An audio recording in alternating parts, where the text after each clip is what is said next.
𝐏𝐿𝐴 back again in season 2, listening as we bring you a series of stories from the 𝐵𝒂𝒅 diaries, stories disrupting the narratives of discrimination through heartfelt and real-life stories of LBQ women. At the start of the second lockdown, I experienced a series of challenges. As a matter of fact, so much was going on in my life that I could not dare to stay at home with anything to keep me busy. I'm a lesbian who identifies herself with the pronouns she. The 42 days were a mess because they came at a time when my partner and I were going through a rough patch. We were not doing well at all. We started a heated argument that resulted into a fight and in which we physically and emotionally hurt each other. Prior to this, I had hurt my partner a lot. We had several episodes of physical violence in which both she and I suffered a lot of pain. From this point on, our relationship could no longer hold. The fight sent me on a downward spiral. I was drunk, in love, and had suicidal thoughts after my partner sent me away at that time. I had left my parents' home. This meant I had nowhere to stay. It was impossible for me to go back to their place. The breakup resulted into many mental health challenges for me. I blamed myself, felt unworthy, and I wanted to kill myself nearly all the time. To keep my mind off all that was going on, I applied for a job.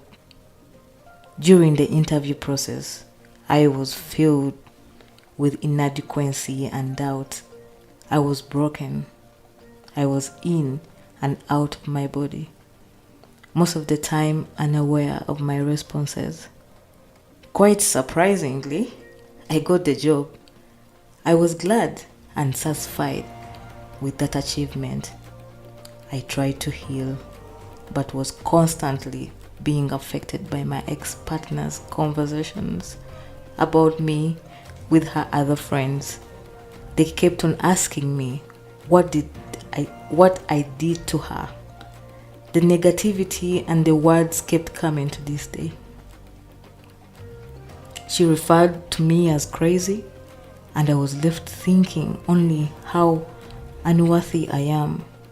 I continuously tried to make positive changes in my life, but my ex-partner kept talking. She destroyed my relationship with my cousin with her rumors about me. As if this was not enough, she outed me to my family. Almost half my family currently know about my sexuality. Even my mom reached out to me upon hearing what was going on. It felt horrible to disappoint her, one of the people dearest to me. I cried and stood in the middle of the road, wanting a border to knock me down. I had to explain to my close friend why I lost so much weight because they could not help but notice.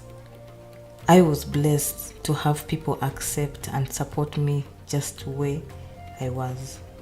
I called my grandpa and made up a story in order to get some money from him. I was glad that Granny responded positively and promised to send me the money. He advised me to get a room and he gave me rent for 3 months. This gave me way forward and room to plan my next move. He continued providing rent and upkeep money for a while. With his support, I was able to find my bearings. I'm forever grateful for people like him. Currently, I'm a project development manager at a certain organization in Kabalagala. My relationship with the boss is kind of good. My boss is a good man. He has always been supportive, accepting my excuses whenever I do not work. Despite all this, I worry about his behavior. I constantly wonder what his ulterior motive is, but that doesn't stop me from working. On my third day at work, he asked me to get a house close to the workplace. This made me raise my eyebrows. He eventually got me a house. My suspicion did not stop. My boss would take me for rides in his car, and whilst I was there, ensure that I am comfortable with time. He started communicating more to me through WhatsApp. He would ask for photos and selfies when we talked. This made me angry.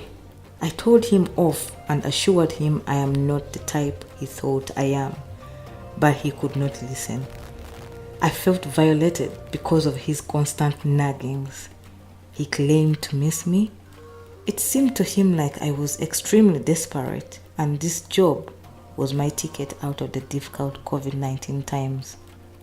He started coming to my place unannounced. He would frequent my place often late in the evenings. He would pretend to ask for water. With time, he got so comfortable in my space that he started giving orders. Frustrated, I was confused. I confessed to him that I had a boyfriend just so that he would cut some slack off. The more I hung around him, the more humiliated I felt. As all this was ongoing, I remained quiet.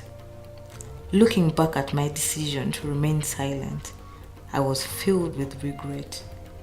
Each time he came to me, I would feel disturbed.